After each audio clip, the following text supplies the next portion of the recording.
emotional responses, and the problem of unassigned authority. Over the past few years, conversational AI has increasingly been used as an emotional outlet. At the same time, regulators have begun to draw clearer boundaries around what AI systems should not do. This creates a tension that is often misunderstood. In 2025, Illinois passed legislation that explicitly prohibits AI systems from providing psychological treatment or diagnosis, with significant penalties for violations. This law is not evaluating whether AI is intelligent enough or whether it is effective. It is doing something else. Core question. The real concern is not emotional expression itself. It is what happens when AI is treated as a source of psychological authority, without accountability. This is a boundary problem, not a capability problem. Risk 1, explanatory authority. The first risk appears when AI begins to explain who a user is or why they are the way they are.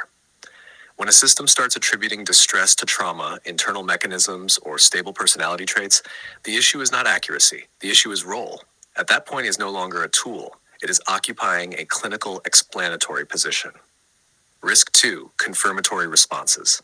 The second risk involves repeated confirmatory responses to emotionally charged or reality-distorted narratives. In ordinary conversation, validation can feel supportive, but when applied to potentially pathological content, repeated confirmation can reinforce harmful beliefs. This is one of the most sensitive red lines for regulators. Risk 3, companion patterns. The third risk does not come from any single sentence, but from interaction patterns. When AI encourages repeated emotional reliance and gradually becomes a stable substitute for real support systems, responsibility is implied, but never assumed. This creates an illegal psychological support loop. Shared pattern. In all three cases, AI does not claim to be providing therapy, but in practice, it begins to occupy positions of judgment, stabilization, and meaning-making. That is the risk regulation is trying to stop early. Why models are pulling back. This is the context in which many large models have begun reducing certain emotional behaviors. Users often describe this as AI becoming colder, more generic, or less empathetic. But this is not a loss of capability. Strategic withdrawal. It is a strategic withdrawal from roles that are dangerous to enter and difficult to exit. AI systems are not trying to manage emotions better. They are avoiding responsibility for emotional outcomes they cannot legitimately bear. Design shift. First, AI avoids staying in high emotion interaction zones. Emotions may be acknowledged but not repeatedly amplified. Conversation is guided back towards structure, facts, or tasks. Design shift. 2, AI avoids closing psychological meaning. It no longer summarizes what an experience says about who you are. What is being abandoned is not understanding but interpretive authority. Design shift 3. Third, AI avoids companion-style interaction rhythms. Each interaction is treated as interruptible and finite. No promise of ongoing presence is implied. Not everyone benefits. These changes do not benefit all users equally. Some experience increased distance or reduced emotional resonance. But this shift also reveals a different, often overlooked usage zone. A different usage zone.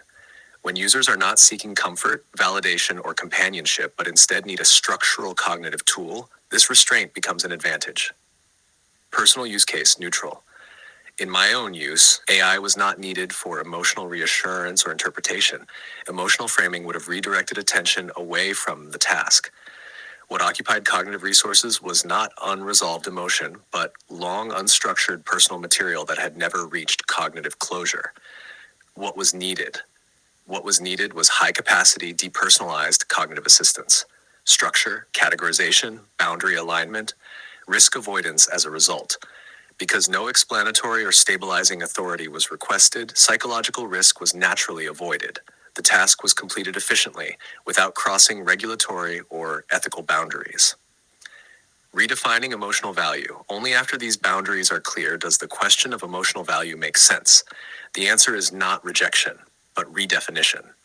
What emotional value can mean, without explanatory authority, stabilizing responsibility, or meaning adjudication, AI can still provide limited and legitimate emotional utility. Not therapy, not companionship, but reduction of cognitive noise and prevention of system overload.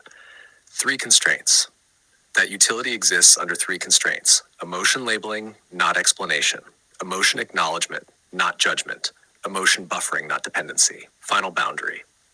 When AI explains who you are, promises to make you better, or encourages long-term reliance, it stops offering emotional value. It begins assuming authority without accountability. Closing recent reductions in AI emotional behavior are not a denial of human needs. They are a reassertion of role boundaries.